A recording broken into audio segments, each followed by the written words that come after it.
Muy buenas tardes de este lado invierno poco lluvioso, pero helado invierno que hemos tenido en casi Chile, bueno, aquí en la zona central, porque en el sur ha llovido mucho más. Este ya viernes de julio, ya me pierdo, estamos viernes, hoy día estamos viernes 11 de julio, ¿ya? Ahí vamos a conversar ayer el Día de la Bandera, conmemoración de la batalla, ¿no es cierto?, de la Concepción y también la de Huamachuco. Ahí Daniel nos va a ilustrar con lo que se celebra también ahí. Y tenemos hartas noticias, una semana muy noticiosa. Hay semanas que son un poquito más fome, pero esta semana, y cuando son muy noticiosas, de repente cuesta hacer la pauta porque hay ¿cómo se llama?, muchos temas, pues, y vamos a tratar de ver lo que para nuestro juicio nos parece un poco más relevante en relación también a nosotros. ¿Cómo estás, Daniel? Buenas tardes, bienvenido a Vamos Somos Chilenos de Radio Portales de Valparaíso. ¿Cómo te ha ido?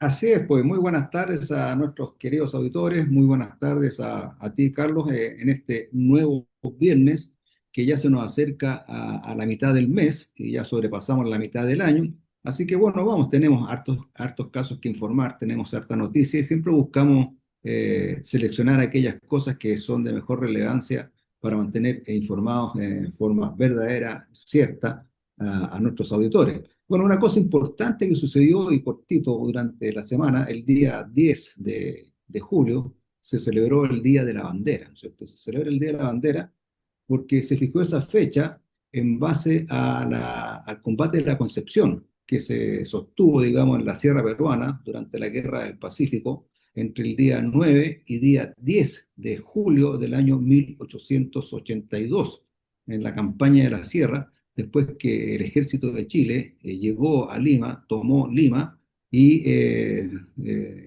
ahí los regimientos se volvieron. A la gran mayoría del ejército de Chile se vuelve, digamos, al país, pero queda una parte del ejército en Perú, en Lima, porque todavía quedan fuerzas, digamos, desperdigadas del ejército peruano que estaban en la sierra. ¿Eh? Y ahí, digamos, Correcto. destaca el regimiento, digamos, séptimo de línea, que siempre en la Guerra del Pacífico lo mantuvieron, digamos, más retrasado porque era el regimiento de los Pijes, según cuenta Jorge Nostroza en su libro Adiós al séptimo de línea. Bueno, ahí ocurre el combate de la Concepción, donde un pequeño destacamento de 77 personas en este pequeño pueblito de la Concepción es atacado por cerca de 1.500 montoneros, digamos, indios, digamos, la indiada, como dice Manuel Bunge en su Historia de Chile, en la Guerra del Pacífico, y alrededor de 380 o 300 militares, digamos, del ejército peruano, o sea, alrededor de 1.800, 1.900 personas atacan este pueblito que estaba defendido por 77 soldados chilenos, 4 oficiales y 73 gente del ejército, gente personal, cuadro permanente que se le dice, más 2 mujeres y una guaguita que nace en la noche del 9 al 10 durante el combate. Bueno, los chilenos no se rinden, combaten hasta el último hombre. Cada chileno, cada hombre eran 77 personas, cada hombre tenía 100 tiros. Imagínense, 77 hombres contra 1.800 personas y 100 tiros cada uno. Entonces ahí Ignacio Carrera Pinto, que era el que estaba a cargo de este destacamento, decide defender la plaza y bueno, estaban en un cuartel que estaba en la plaza de la Concepción, como era el estilo español, y decide cerrar las 4 esquinas de la plaza. Eran 4 oficiales, ¿no es cierto? Y un oficial en cada plaza, en cada esquina de la plaza para defender esta horda de montoneros, de la indiada, como dice Manuel Bulnes, y defenderse. Los subtenientes Pérez Martínez, eh, del canto era Montt, uno Julio era Montt, Salamanca también, Julio claro, Salamanca. Salamanca, y el otro Pérez Martínez, Cruz Martínez, y el otro Luis era Cruz Pérez del Martínez. Canto, Pérez del Pérez Canto, más, Canto. claro, más Ignacio Carrera Pinto, y el último subteniente que queda defendiendo la plaza, no me acuerdo cuál es el nombre, creo que es Cruz Martínez, tenía Sí. 15 años, era un oficial de 15 años ya a cargo de la tropa. Bueno, el coronel Cáceres, que era el guerrillero, ¿ah? Porque todo se transformó en una guerra de guerrillas, conmina en varias oportunidades a Ignacio Carrera Pinto a rendirse. Pero este le responde, según reza en la obra de Jorge Nostroza, Le contesta, le dice, ¿sabe, coronel? En la plaza, en la capital de mi país, está escrito con letras de bronce mi apellido, Carrera, Carrera. Así que un chileno no se rinde. Bueno, y siguieron combatiendo y como yo no, y los masacraron a todos. Y desgraciadamente tenían que llegar las fuerzas del general del Canto, que venían a reforzar, pero tuvieron un problema en el camino y llegaron durante la tarde, cuando ya, la tarde del 10 de julio, cuando ya no quedaba absolutamente nadie. Bueno, pero volviendo al tema del Día de la Bandera, eh, durante el ejército, durante el tiempo, el ejército principalmente hacía juramento a la bandera. ¿Ah? Y había un desorden en cuanto a la fecha de cuándo hacer el juramento a la bandera en los distintos regimientos, especialmente de la conscripción y las personas que ingresaban al ejército. Y finalmente, el año 1914, por un decreto del presidente de la República, se establece como día de juramento a la bandera el día 10 de julio, ¿ah? Que era el día de juramento en que todas las fuerzas del ejército, todas las personas de las Fuerzas Armadas juran a la bandera. Y finalmente, era el día de juramento a la bandera, y finalmente el año 1974, con el gobierno militar, se dicta un decreto en que se establece como Día de la Bandera el día 10 de julio, ¿ah? En honor a estos 77 valientes que defendieron, Claro, digamos, hasta el último tiro, hasta el último hombre, no se rindieron y ante las fuerzas, bueno, ese es una muestra de valentía tremenda. claro. Claro, Quiero determinar que La Concepción es un pueblito que está al interior de la Sierra Peruana. No es la Concepción a la cual se refirió el presidente Boris en una oportunidad que es la que está cerca del Caguán. Eso que quede claro con nuestros auditores, ¿ah? claro, claro, que justamente la campaña que fue bastante, por así decirlo, de estructura geográfica ordenada, está la campaña marítima, después viene la campaña, ¿no es cierto?, que se hace toda la parte de Tarapacá, la campaña de Lima, y la campaña de la Sierra, que es la última etapa, que fue la más desgastadora, efectivamente. Y que fíjate que, porque vamos a entrar en materia, pero esto nos apasiona. Murieron más soldados chilenos, y no producto de la guerra misma, sino de las pestes, de los mosquitos en la campaña de la Del sierra, tifus, que en toda la guerra del Pacífico, porque sí, con las enfermedades, la malaria y todas esas cosas que pasaban ahí en la sierra, que quizás fue la etapa más complicada y más dolorosa, sí. fue Eh, desgastadora. Y efectivamente los indígenas defendían su terruño distinto, y efectivamente fueron mucho más complicados también. Pero bueno, y ahí donde le dice, perdón, le dice Carrera, justamente lo que señalas tú. O sea, un Carrera, yo llevo el apellido de José Miguel Carrera, prócer de la independencia de mi patria, y no me puedo rendir, le dice, usted comprenderá que yo no me puedo rendir, le dice al coronel de las fuerzas claro. peruanas. Y sí. Bueno, Ahora, esto, aquí un cuento aparte, pero esto, para que nuestros auditores conozcan algo la historia, esto trajo efectos después para el Perú, porque en la sierra peruana había un régimen medio medieval, medio esclavista, en que estaban los patrones de hacienda, en el cual el coronel Cáceres era un hacendado, ¿cierto? Era un hacendado que tenía mucha indiada a su cargo, digamos, para trabajar. Entonces, para la guerra, a esta gente le pasaron armas para combatir contra los chilenos, ¿no es cierto? Pero una vez que los chilenos vuelven al país, digamos, después que viene el Tratado de Ancón, ¿no es cierto?, en 1884, bueno, resulta que toda esta indiada, como dice Manuel Bunne en su historia del Pacífico, esta indiada quedó con armas, ¿ah? Entonces dijeron ahora, si puedo matar blanquitos, ¿por qué no puedo matar a mis patrones, pues? ¿Ah?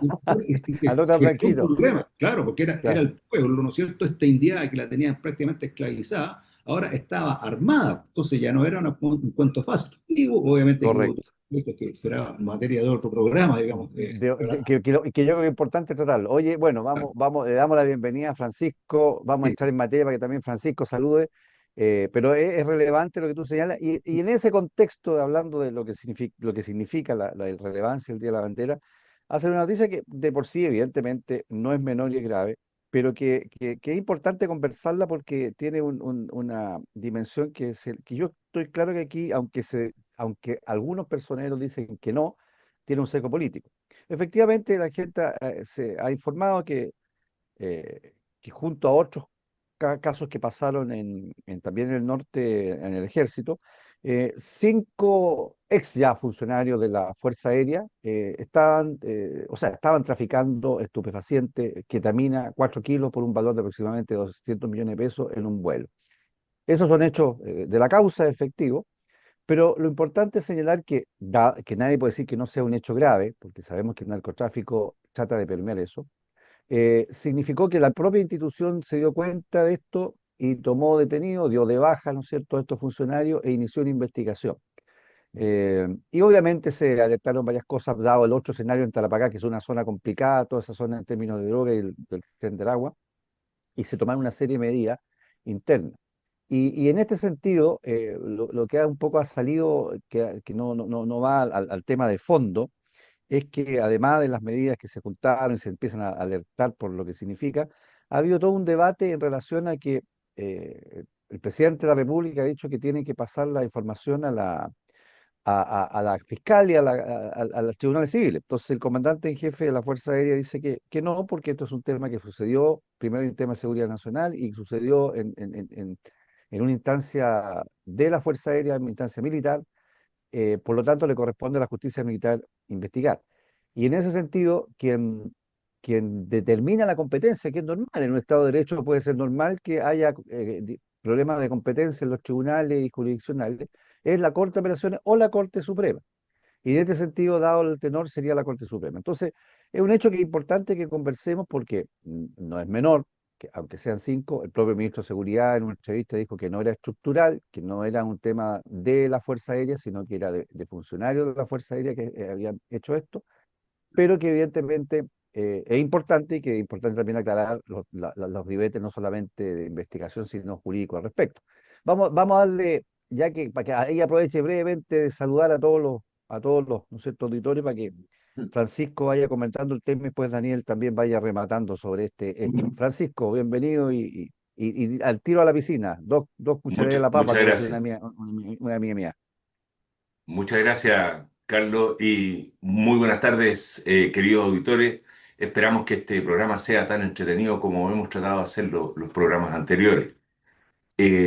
Bueno, respecto a este hecho de narcotráfico, ciertamente hay intenciones del crimen organizado por ingresar a las Fuerzas Armadas, instituciones que de alguna manera mantienen cierta conceptualización moral, cierta rectitud moral y que hay un sector político que trata de echarlo abajo. Bueno, el hecho que el presidente haya llamado a los comandantes en jefe, a la ministra de Defensa y al ministro de Seguridad para hacer como una especie de llamado de atención público a la Fuerza Aérea fue meterle presión a la Fuerza Aérea para que hiciera lo que él quería. Entonces, uno se pregunta, ¿era necesario todo esto? Cuando es un caso delictual que le puede ocurrir a cualquier organización humana, cuando se puede manejar policialmente, internamente, en forma mucho más pausada. Bueno, lo que se hizo fue una presión política innecesaria desde mi punto de vista. No, no. Y lo que es peor es que se enredaron. Se enredaron porque el ministro Cordero, que es el ministro de Seguridad Pública, sale a decir que el presidente le había instruido al comandante en jefe de la Fuerza Aérea que entregara los antecedentes a la fiscalía. Y detrásito sale la ministra de Defensa y dice que no, aquí instrucciones en realidad no, nadie instruyó a nadie, dijo. La verdad es que lo que pasó es que se conversó el tema y se vio que entraron a matizar los dichos del ministro Cordero. Bueno, y lo que es cierto es que el ministro Cordero menciona algunos artículos del Código de Penal y el Código Penal, ese artículo que menciona él, tiene que ver con la contienda de competencia que se había trabado entre la Fiscalía de Aviación y el Ministerio Público. Entonces, y ahí dice claramente ese artículo que menciona el ministro, de que debía seguir el procedimiento que era la Corte de Apelaciones la que dirimía la contienda de competencia o la Corte Suprema. Y dicho eso, finalmente fue la Corte de Apelaciones la que le ordena a la Fiscalía de Aviación entregar los antecedentes. Entonces la moneda, con este hecho político de aquí, ¿quién es el que manda? Y someter a las Fuerzas Armadas en un acto de humillación mediática, la verdad es que no tuvo el efecto porque se enredaron más. Salió el comandante en jefe de la Fuerza Aérea y le dijo y dijo que el presidente no tenía injerencia en esto.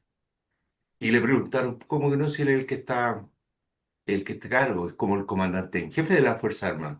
Sí, dijo, si yo soy el comandante en jefe de la Fuerza Aérea y tampoco tengo injerencia en esto, porque yo no soy el que define qué hace la justicia.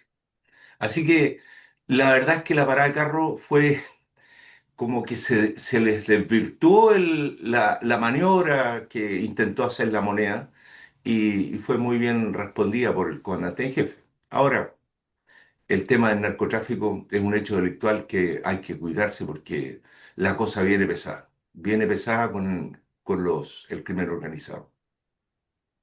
Correcto. Daniel, Bueno, ¿qué más tus podemos decir comentarios. de nuestro presidente? ¿No es cierto? Que se supone que estudió Derecho y ha cometido varias, no sé si habrá sido a propósito o realmente por ignorancia respecto a cómo se maneja el Estado de Derecho en nuestra institucionalidad en el país.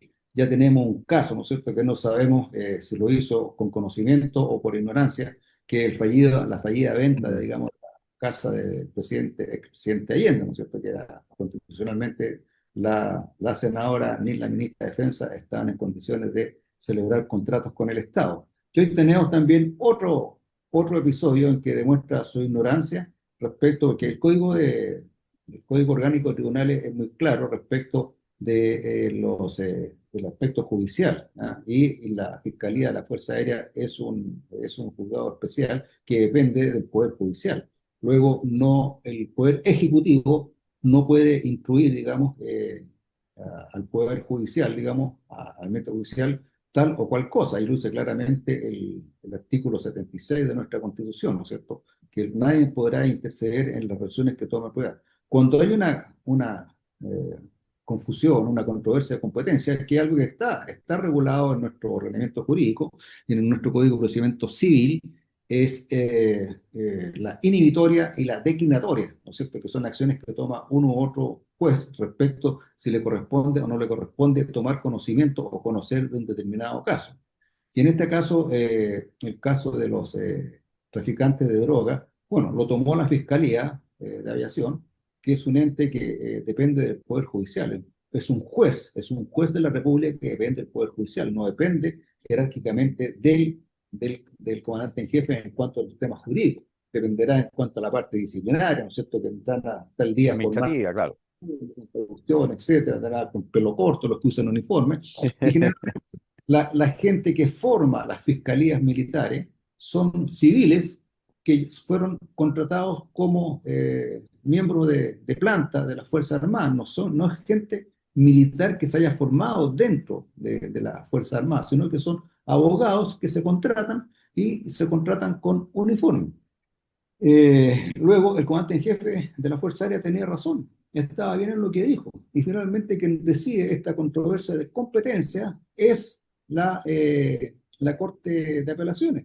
Es más, el juzgado de garantía podría haber prorrogado la competencia, que se llama, ¿no es cierto?, ya haberla dejado en la Fiscalía de la Fuerza Aérea, o la misma Fiscalía de la Fuerza Aérea podría haberse, digamos, declinado, una acción declinatoria, de conocer y entregarle esto al...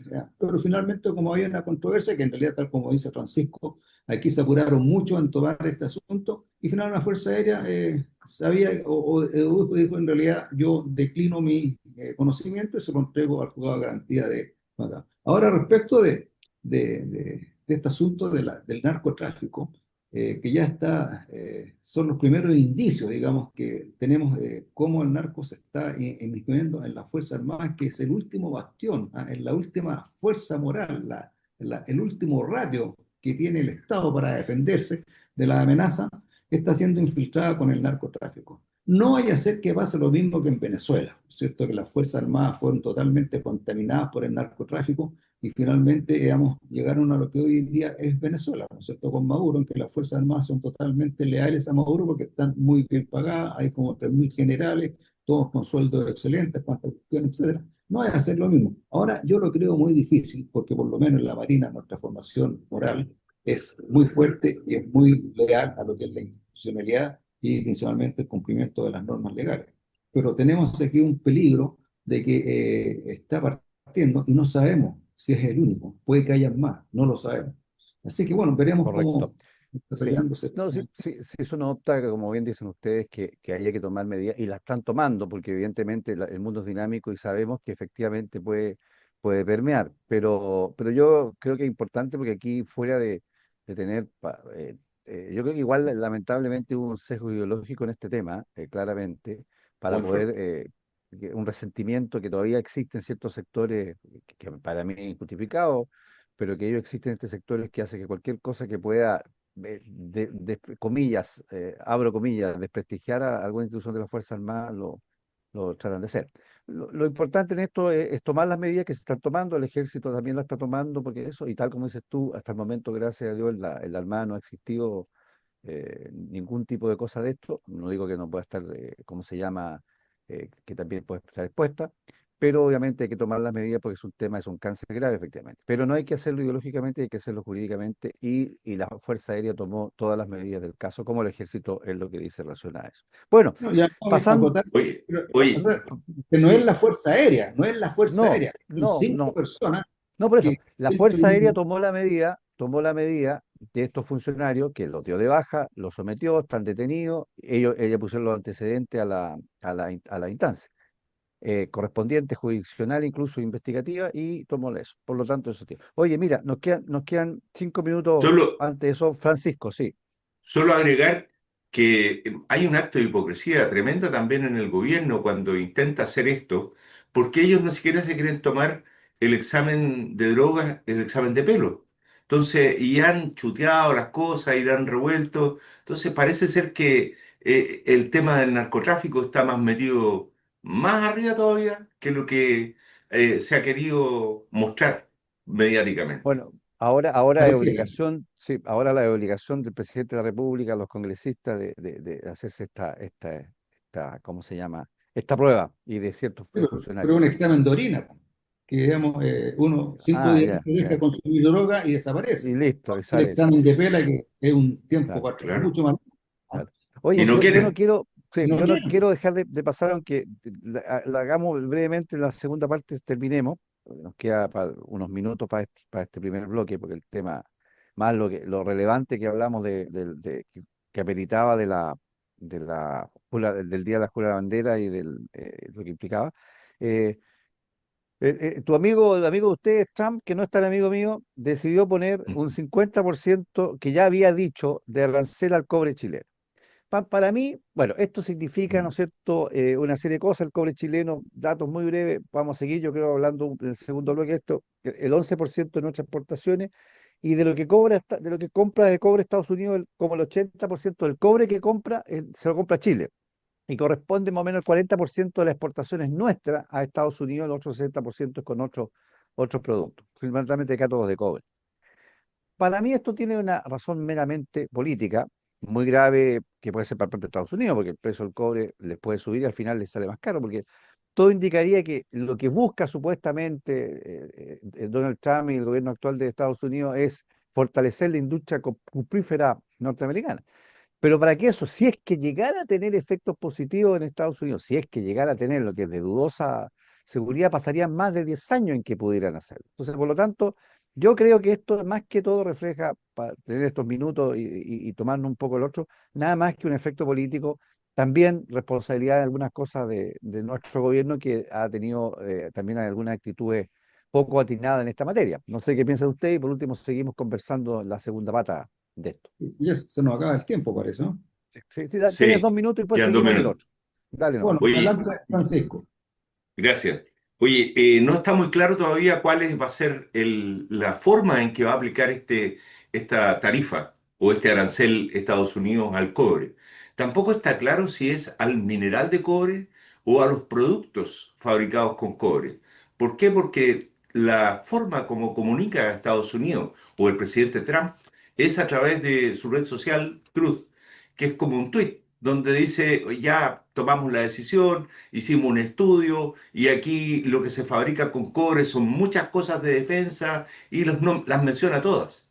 Entonces habla de potenciar la industria del cobre, pero ¿cuál industria? ¿La minería o los productos manufacturados? Entonces hay algo ahí que todavía no está totalmente definido o claro, pero habla de arancel al cobre, 50%. en realidad no sé si va a tener un impacto muy grande para nuestras exportaciones, porque los productos van a seguir manufacturándolo en otros lados.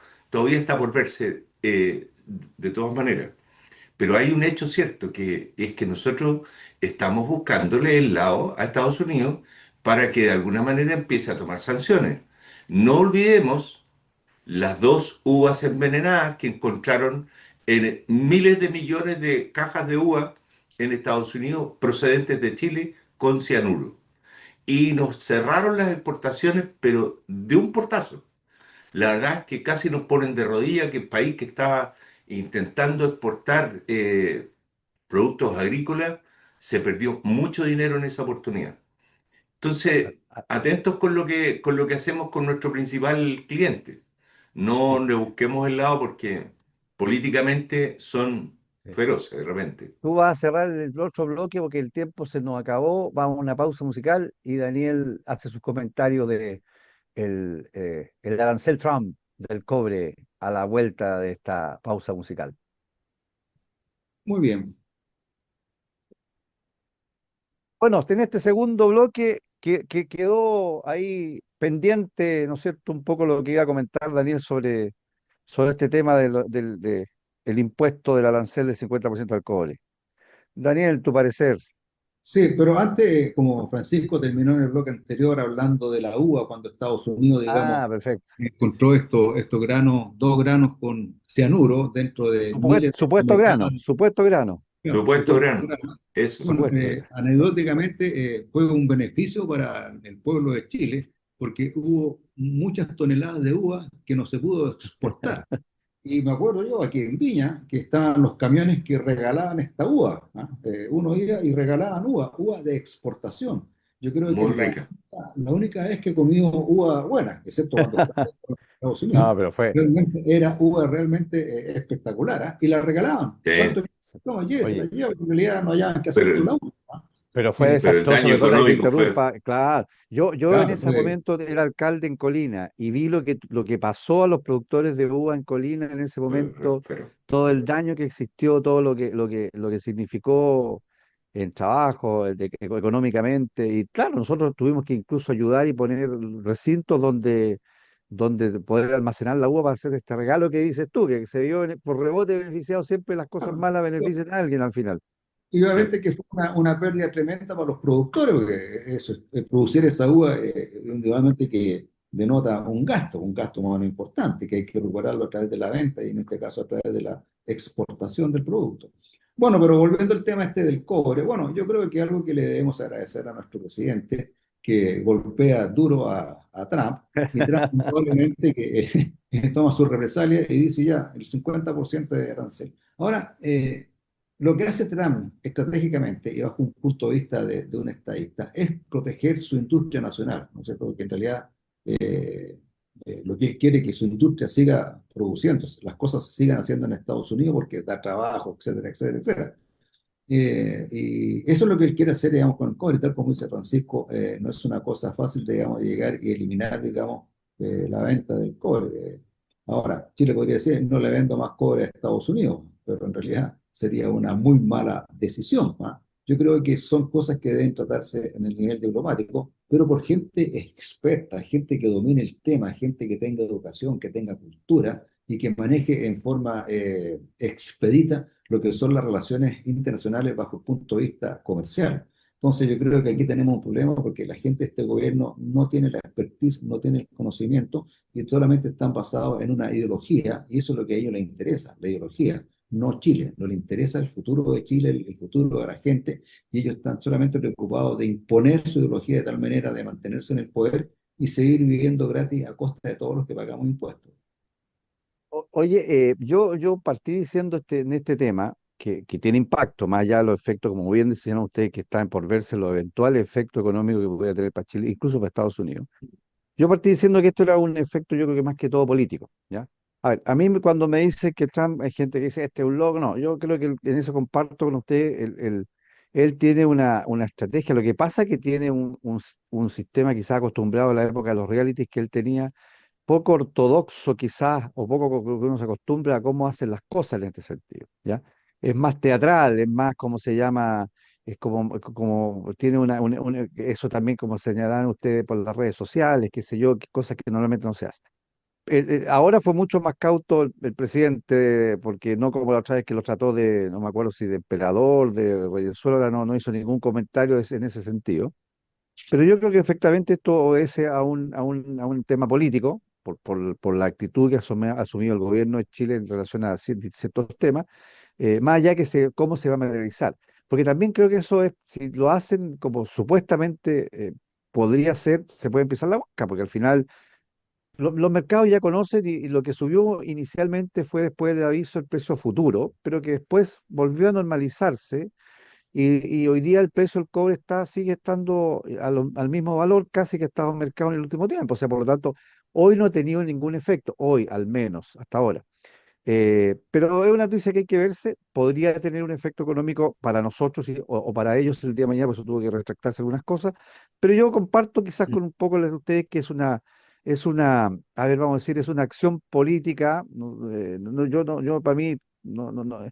Y lo que no comparto es el proteccionismo, o sea, ya hace muchos años que las sociedades dejamos de ser proteccionistas, que nos dimos cuenta que ahí no está la libertad y el desarrollo. Por lo tanto, si efectivamente él quiere proteger, está tremendamente equivocado y al final le va a hacer un tremendo daño a su país. Yo creo que más que eso es un tema más que de efecto político, de darle un remesón al gobierno chileno para decirle, oye, cabrito, usando un vulgarismo, ten cuidado porque te estás metiendo con un cabro más grande, tú soy un cabro chico acá en relación, entonces ten cuidado. Yo creo que usándolo coloquialmente apunta más a eso, esa por lo menos en mi visión, ¿no? Más que en efectos prácticos. Oye, se hizo humo, po. Oye, Se y hizo humo, sí. Sí. hay un aspecto también que es importante recordar. Yo creo que la memoria que debemos tener en la relación que tenemos con Estados Unidos, tenemos que traerla de vez en cuando arriba de la mesa y revisar lo que nos pasó con la enmienda Kennedy, que casi terminamos en una guerra con un país vecino porque nos vieron débiles, nos vieron Correcto. acorralados internacionalmente y Estados Unidos nos mandó esa señal nomás, nos hizo el bloqueo de entrega de armas y municiones, impuso la enmienda Kennedy y casi vamos a una guerra, terminamos en una guerra. O sea, habría sido Claro. un desastre para nosotros como país. Entonces, el mensaje de esto al presidente que le gusta ir a donde no lo... ¿qué hacemos nosotros los BRICS? Si los BRICS es una organización política que se está armando para poder sacar el dólar del comercio internacional. O sea, es contra Estados Unidos. No nos metamos en esos temas.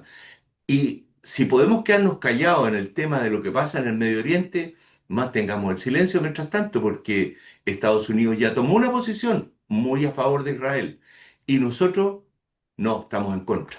Entonces, Oye, quedémonos callados, guardemos sí, silencio. yo creo que Eso no lo que tenemos para favorece qué. Chile, sí, y lo que favorece Chile para pasar al otro tema, y lo que favorece Chile, por eso también yo creo que no nos han quitado la visa esta, porque el gobierno de Estados Unidos sabe que le queda poco al gobierno, porque si le quedara más, quedan 3 años capaz que ya ni siquiera tuviéramos la visa esta. Oye, bueno, lo que yo Sí, decía que pero se hizo humo. ¿Qué me dirán ustedes? El tren, pero ¿ah? espérate, sí, ya vamos a volver al humo, al humo. Al humo, Creo que quiero que se los hizo trenes humo. producen humo. Las locomotoras antiguas producían, ya vamos a llegar a ese tema, pero quería decir este respecto de Estados Unidos, que en realidad el asunto de la visa waiver, yo no creo que la haya eliminado porque Estados Unidos normalmente piensan más a futuro y saben que aquí hay un tema ideológico, digamos, de una izquierda totalitaria que quiere y golpea, digamos, a Estados Unidos.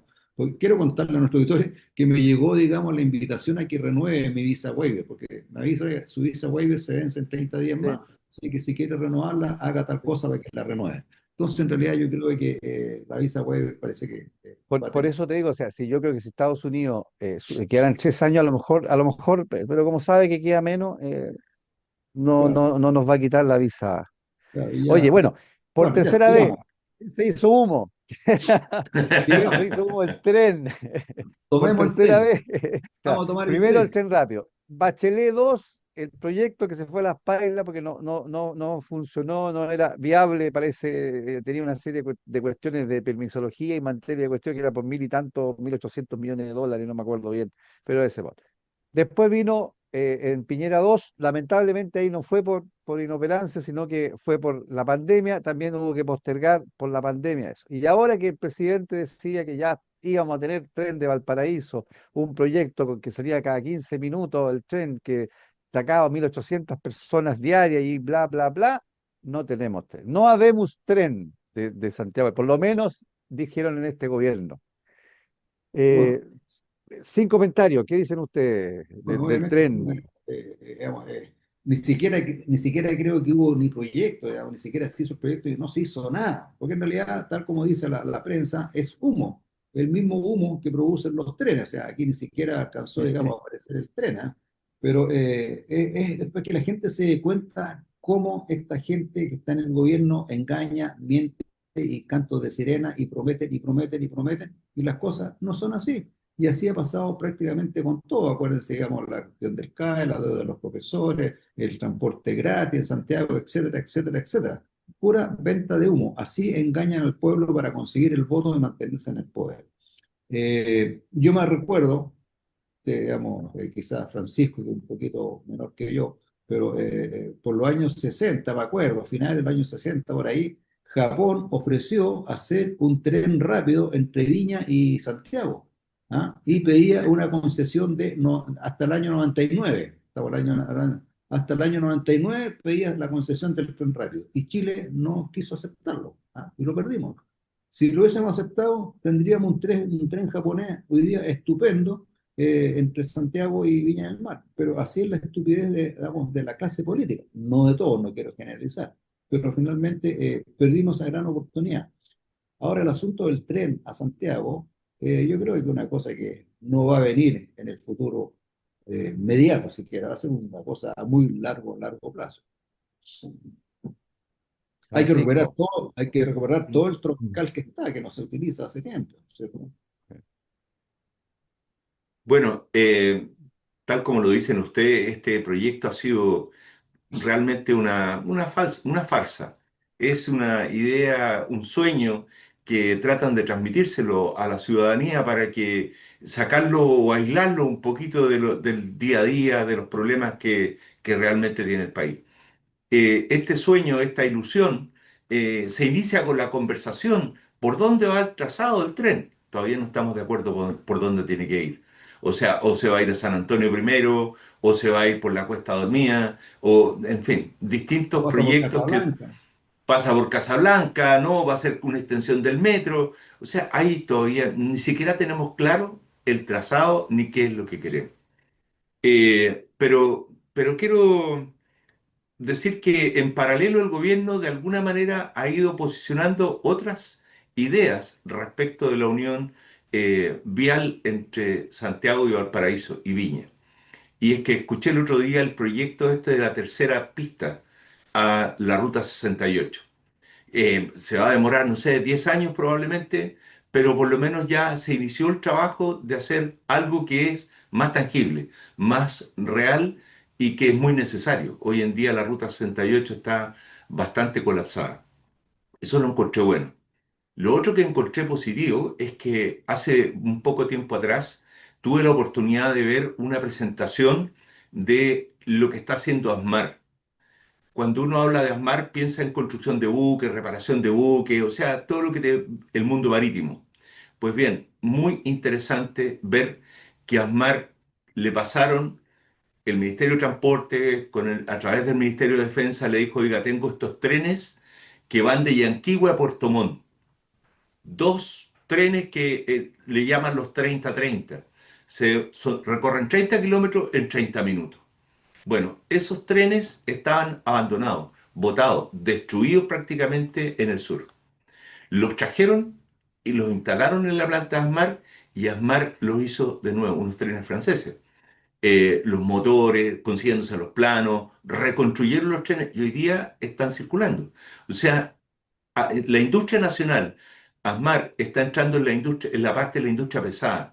Quiere decir que da un pequeño pasito donde podemos empezar a mejorar, a arreglar los trenes, a construir a lo mejor en algún momento, y ahí vamos andando en forma paulatina. Yo creo que esas son señales que alientan en realidad más que hablar de estos megaproyectos como hacer un tren Santiago-Valparaíso? A mí lo que me extraña y todos sabemos de que, a ver, yo soy un poco menor que ustedes nomás, no soy tan lolo. El lolo del programa ya no está, no está en el programa el que era Desapareció. más lolo, Fue. desapareció, missing in action. Mm. Eh, pero, pero yo soy de tren también y me tocó tomar el tren y tomar el tren, vivía en Villa Alemana y íbamos a Santiago, Villa Alemana a Santiago y era espectacular y comíamos los sanguchitos ahí ¿no es Sí, cierto?, el Yay Yay y todo el tema. Así que yo amo los trenes y uso hoy día también el Merval, lo uso el tren y tengo ahí mi tarjeta de tercera edad y todo el cuento. Yo no, por eso ah, yo no como Daniel que no le dan boleto, yo sí, yo tengo mi tarjetita ahí y funciono en el Merval, que lamentablemente no sirve para todos los lados, hay parte al paraíso, otras partes que uno no puede irse en el tren. Por lo tanto, yo creo que, y haciendo el parangón que ustedes también conocen de Europa, yo creo que Chile podría tener tren. Pero a sí. mí lo que me extraña no es que no podamos tener, y no me parece tan tirado las mechas a la razón que el mismo Daniel decía de que de la década del 60, lo que pasa es que había una mentalidad y una economía que era distinta, era mucho más proteccionista, mucho más estatista, entonces esto de las concesiones no está en la cabeza de nadie, cosa que hoy día es muy común, y es una forma de desarrollo. Entonces, eh, Chile yo creo que puede tener tren. Pero a mí lo que me extraña, para ir dejando el humo del tren y pasar a otros temas también, a mí lo que me extraña es que cuando uno hace estos proyectos, que sí son proyectos, usando otra palabra coloquial, cototudos, ¿no es cierto? Hay que tener una razón. Y he dicho que hayan tres, o sea, a mí también me llama la atención lo que dice Francisco, o sea, o Daniel, no me acuerdo que decía, han habido tres proyectos y totalmente distintos, de valores distintos, de trazados distintos. ¿Ya? Y no, oye, porque el primero con el segundo tenían algo así de 6 millones de dólares, marginal, residual para estos efectos, porque era un trazado distinto, ya se entiende, pero este otro subía a 3.800 y tantos millones de dólares, o sea, casi el doble, más del doble, del primero y el doble del segundo, tenía un trazado distinto que incluso era más largo, se demoraba más del primer trazado. Entonces, yo eso es lo que no entiendo y que comparto con ustedes que la cosa parece que no está tan claro. O sea, si vamos a hacer un eso, ¿cómo no? Técnicamente no va a haber claridad cuál es el mejor proyecto y hacerlo con una rentabilidad no solamente económica, sino social importante. Entonces, eso es lo que a mí me llama la atención y que me hace dudar del proyecto, porque en Europa está lleno de trenes y funcionan bien. Entonces, ¿por qué en Chile a lo mejor no podrían funcionar? Entonces, pero yo creo que por lo menos no, está claro que este proyecto ya murió y si aparece otro el día de mañana parece que tiene que ser distinto. Entonces eso es lo que me llama, que se gastan H recursos públicos, recursos de todo y al final y solamente buscan ganar votos, como alguien dijo por ahí. No hay voluntad, no hay voluntad. Como pasó con el puente de Chacao, que costó mucho, mucho que partiera y lleva tantos años, pero ya se va haciendo una realidad. Son Correcto, megaproyectos. eso. Oye, otro ha salido, a ver, aquí yo siempre, todos tenemos nuestro corazoncito, ahora, nuestro corazoncito político, ya nadie puede decir, pero yo trato cuando hablo de, de hacer los análisis más allá incluso mis gustos y mis decisiones personales, pero siempre en esto uno tiene algo personal de todas maneras que está involucrado y que uno trasunta y comenta.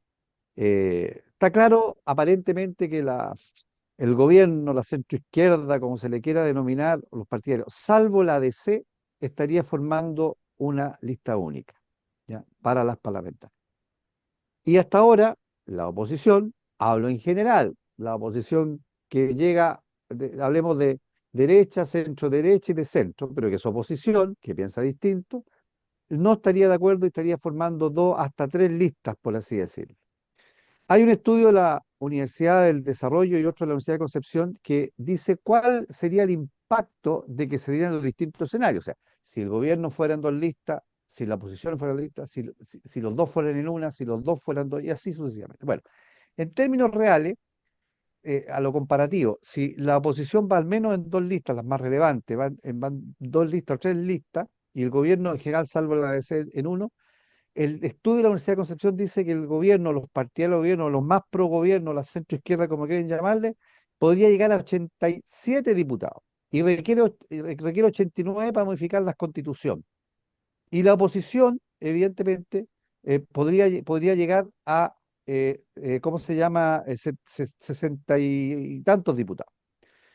Por lo tanto, evidentemente eso sería, más allá quien sea presidente, incluso sería bastante complicado. El estudio de la Universidad del Desarrollo dice que en un escenario, si la oposición va en una sola lista, la oposición tendría 81 diputados y los partidarios actuales 74. Y si la oposición va dividida, cambia.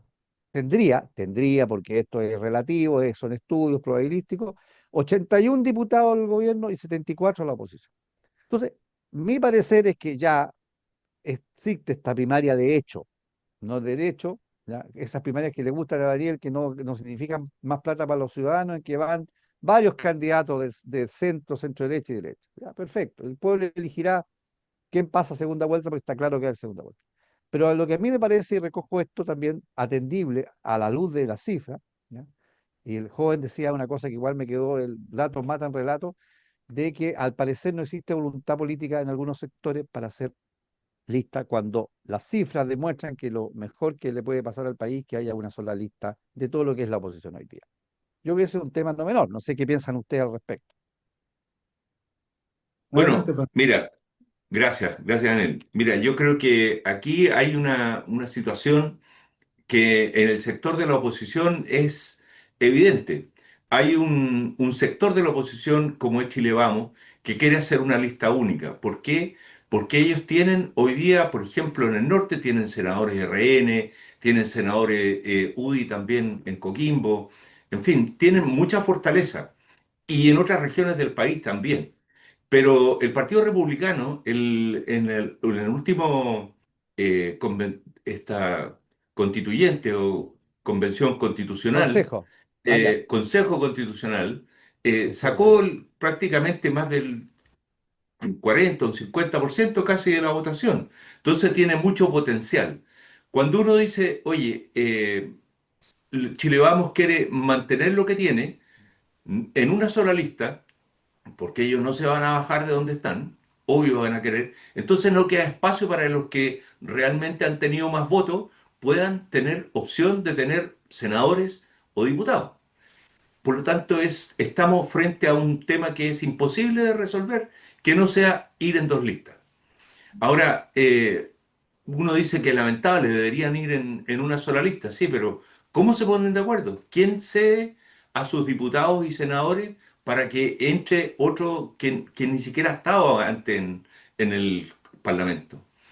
Y uno dice, oye, el oficialismo sí va a lograr una sola lista. No sé, yo de verdad que todavía creo que hay espacio que a la democracia cristiana, que todavía tiene varios parlamentarios, pero la intención de voto para esos partidos cada día es menor. El PPD también. Y el socialismo que salió medio derrotado ahora, es probable que también pierda espacio. Entonces, la centroizquierda versus la izquierda también tienen su propia pugna. Yo creo que vamos a tener cuatro listas. Dos por la oposición y dos por el oficialismo.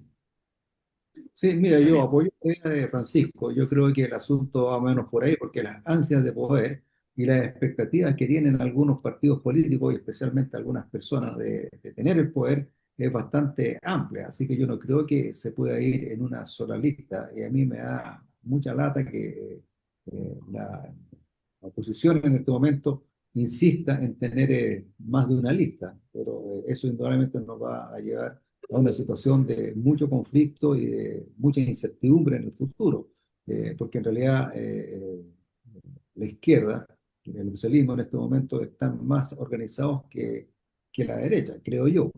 Entonces, se van a preocupar de llevar el mínimo de listas. No creo que haya tres listas o más de dos listas por cada. Así que yo por eso concuerdo más o menos con lo que No. dice Francisco, ¿no?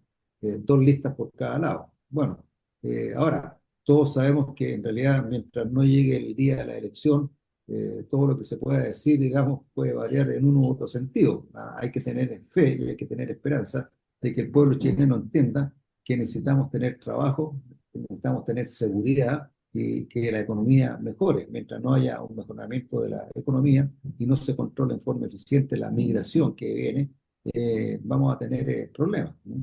Entonces, veamos qué es lo que va a pasar en los próximos días, en las próximas semanas. Creo que ahora en agosto, digamos, el Partido Republicano lanza su programa y bueno, vamos viendo cómo se va desarrollando el tema que está bastante complejo. Recordemos que hay una cantidad de partidos políticos tremendos, ¿no es cierto? Que es lo que produjo, digamos, el voto de la señora Lili Pérez, pues, en su oportunidad cuando se eliminó el binominal.